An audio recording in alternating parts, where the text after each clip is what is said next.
Hello, welcome back to this channel.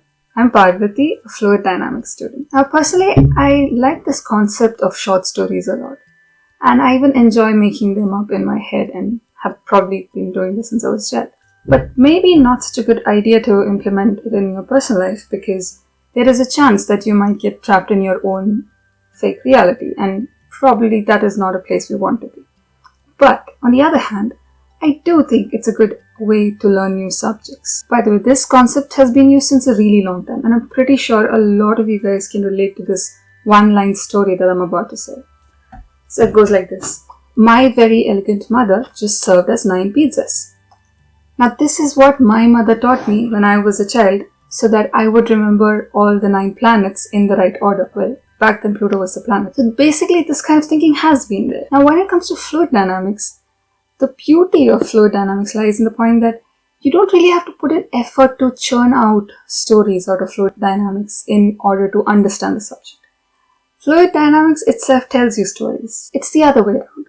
Now there are 3 ways to look at this. One is that there is lesser chances of getting confused between concepts because you already have a story-like format in your head. The sequence is all playing out in your head. Another is that you feel like you have like a friend in fluid dynamics, like a guide or whatever you want to call it. And the third, basically, it's just fun. It's just fun. Okay, before I make this too weird, and I think I've already kind of set the scene, we'll get to the topic. So when I heard these terms, mixing and stirring, I initially thought they were the same thing.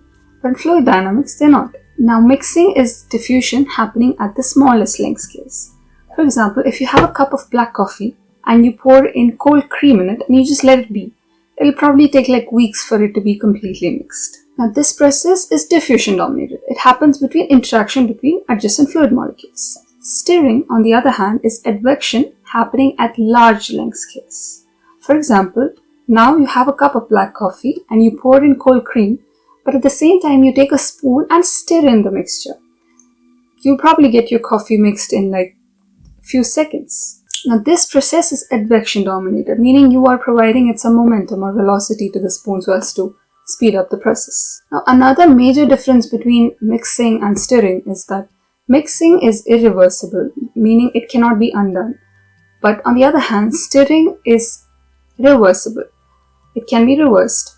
For example, even when you think about it visually, if you have a cup of black coffee and you have your cold cream poured in, you stir it halfway clockwise using your spoon and then stir it halfway back anti-clockwise, you will see that the mixture has gone back to its initial state. So stirring is reversible.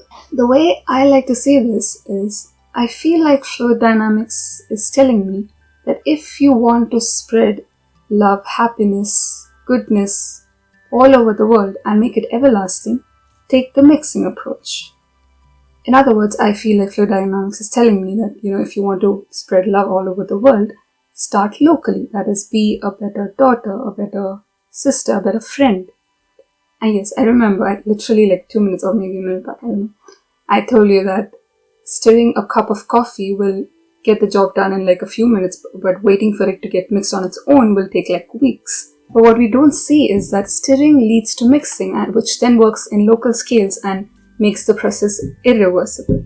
And that is why we don't see our coffee and cream mixture go back to its initial state and they don't really separate out. Basically, this reinforces the importance of mixing for me and hence this interpretation. This is also very similar to the proverb, love or charity begins at home. Now, there are exceptional cases when even mixing can be reversed. That is when the solution is very dilute and the particles don't collide with each other. But when you think in context of the world, we are not really detached single units, right? We are connected in some way or the other. We're not a dilute concentration, so I guess that way also does not really apply to this. Finally, this is just an interpretation and a fun way of thinking things.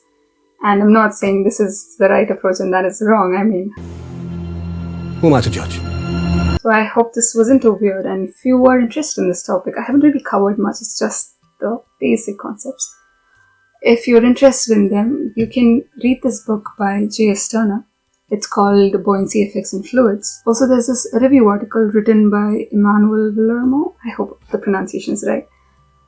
It's a really nice article. I haven't entirely been able to grasp what the author wants to convey. But I can tell you this, so when I read it like 2 days back, I understood a lot more than when I had read it like 2 months back for an assignment.